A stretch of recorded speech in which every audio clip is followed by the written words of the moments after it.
idol, magandang gabi sa lahat. Grabe, kakapasok lang ng balita. Ay siguro galing ito sa loob ng Senado. Ito NBI Director Matibag. Ay, lahat ang mga supporter ng mga Duterte hindi lalong tumitibay, lalong lumalakas. Talaga namang kapansin-pansin na kasi hindi na maganda ba siguro. Nararamdaman natin, natatouch na tayong lahat sa mga nangyari, lalong-lalo na ito kay Inday Sara. Tapos nandyan si Bato, siguro ayaw ng taong bayan na may gawin kay Senator Bato. Siyempre, protektado siya ng Senado. Dapat andyan lang siya. Kaya nandyan, sumugod itong mga supporter natin, itong mga DDS, tayong mga sulid Duterte. Kaya tuloy natin.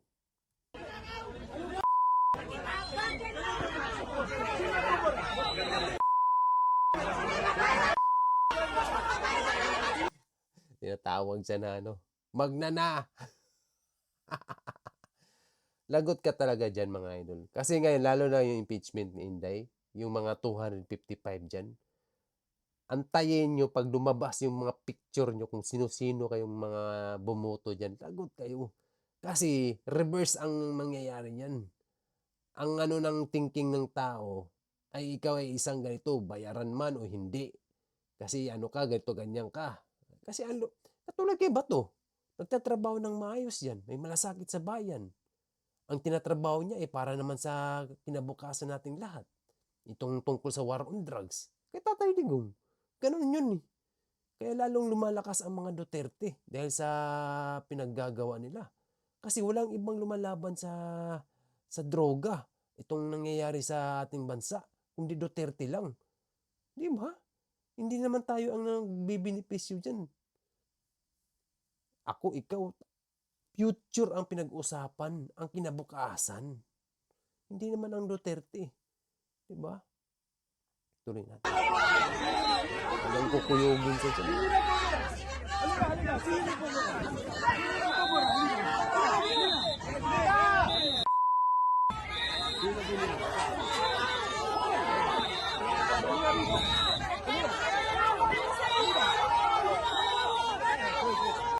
Nakakaya to mga idol.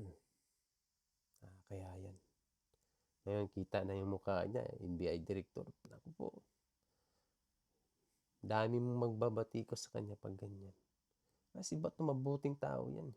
Mabuting tao mga Duterte. Alam natin lahat yan. Ito ay laro ng politiko. Kaya wag nilang gawing masyadong parang ba? Gipit tayo. Kawawa tayo. Kawawa tayo dito. Kung wala lang talaga itong social media. Kaya itong mga vlogger lang yun. Itong mga solid Duterte ang nandyan talaga. Yung mga diehard pa ni Tatay Digong, kay Bato, tayong mga Pilipino. Talaga hindi lang to grabe.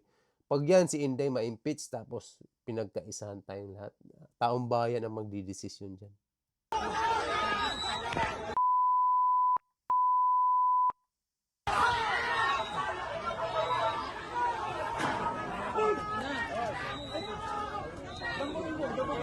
Rector, hinamon kayo? Hinamon po kayo? Ano po nangyari? Hinahamon ako eh. Alam mo yung mga yung matatapag sa salita? Di ba? Kaya ganito na rin yung nangyari, no? Sandali lang. Hello, doon. Ano? Hello?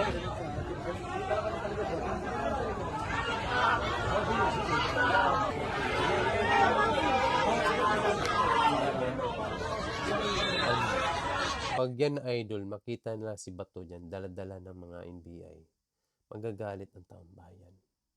Magagalit talaga. Magagalit.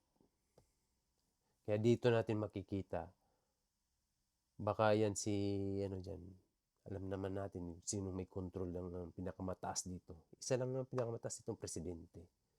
Baka darating ang panahon, makatulad siya ng tatay niya.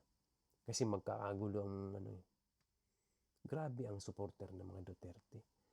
Masa kasi tayo. Tapos ganito pang nangyayari sa atin. Pinaglalaban natin bayan eh. Hindi naman ang pinaglalaban natin yung pang sariling interes. Bayan ang pinaglalaban natin. Kung wala ang mga Duterte, matagal na tayo, wala pa rin nangyayari sa atin. Ilang taon tayo nalugmok sa kahirapan? Almost 30 years. Magpo 40 years na ngayon. Plus 6 years kay Tatay Digong. Oh, saan tayo nakaramdam ng, kaya hanap na natin ngayon mga Duterte kasi naramdaman natin na pwede pala at pwede palang mangyari ito. May mga infrastructure, nakaramdam tayo ng ginawa, safety. Proud pa tayo na pagiging Pilipino. Eh ngayon, proud ka ba? Ewan ko lang sa'yo.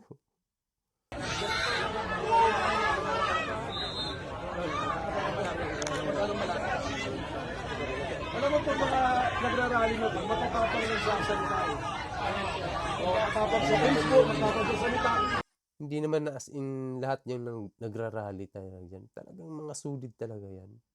Sadyang pumunta yan dyan para makipagsimpatya at suportahan si Inday Sara at saka si Bato. Kasi grabe yung nangyayari ngayon eh. Manang-manang sa mga nag-uulog sa amin. Attorney, any plans to investigate this? Usap ko rin, kaya ako papasok. I mean, investigate this. Yung mga yan, pabayaan mo na. Kasi, alam mo, pangkain nila yan. Mag-uusap kami sa loob. Pag ginalaw nila yung mga isa sa mga nandyan, naku po, lahat yan naka-video, naka-live. Masisira ang pangalan mo dyan. Doon ka magkakaproblema ngayon. Nakita nyo yung Senator Trillanes, may warrant ka, di ba? Mag-uusap kami sa loob. Meron na nga development sa loob ng may warrant, tapos ngayon, nagpasa yung resolution ng Senado that they will put Senator Trillanes under their custody, di ba? So kung may ganun, mag-uusap na kami, kaya ako papasok. Ito ba? Mag-uusap pa lang po kami. Attorney, paano yung mga ahente nyo nakakontent ngayon? Wala naman po na content. Wala naman. Kapag request, ilabas yung tayo sa Trillanes, kausapin namin. Well, hindi naman po ako Walang mag-uutos. Pilipino po, gusto namin kausapin mo na kayo. Hindi, kayo, hindi naman ako mag-uutos kay Senator Trillanes. Ano po? Ay, si Secretary Basher. Director, may chance pa tayo makapasok? Expecting a long day, Director? Expecting a long day? Director, makakapasok na ba tayo? Ito yung pumasok. Labas na sila, inaresto nila yung isa. Nagwawala yung mga tao. Yung Director Matibag, Duterte supporters nagkakaibigan sa labas ng gate. Dito natin malalaman yung mga idol. Grabe, no? Hirap ng kalagayan natin dito, mga idol. Dihado si Inday Sara dito. Si Bato. Kawawa tayo dito, mga idol. Hayaan nyo lang. Malapit ng 20. Kaya grabe talaga ang ano nila ngayon sa Duterte. Kasi nga, palapit na ang 20. Ilang days na lang yan. Baka ilang days na pa lang tayo. Baka 700 na lang yan. 700 days na lang siguro yan. Oh. Tatakot-takot lang nila yan pag bumalik ang Duterte. Talagang wala na silang magagawa. Pag once makabalik kasi ang Duterte, lahat ng infrastructure na nasimulan dyan ni Tatay Digong, tuloy-tuloy na po yun. Tuloy-tuloy na lahat yan. Hindi na sila makakurap dyan. Tapos ibabalik ulit yung Anti-Corruption Commission. Lahat yan. Tapos lalo na yung mga intelligence funds ni Inday Sara. Kaya wala tayong mga nangyayaring mga NPA. At dati, di ba? Nagkaroon sila ng gera dyan sa Marawi. Pinulbos lahat ni Tatay. Ganun yun. Walang pwedeng mamuno ng kaya walang nangyayaring safety tayo noon. Ubos sila lahat. Hindi nagpakita yung mga NPA noon. Wala. Ngayon lang ulit. Ay. Bahala na. Kaya good luck. At ingat lang talaga kay si Bato. Ingat lang talaga kasi baka diretso na naman siya sa dahig. Kailangan may due process. Kaya hindi na pwedeng mangyari ulit yan kay Tatay Digong na ginawa nila. Hindi na pwedeng maulit yun.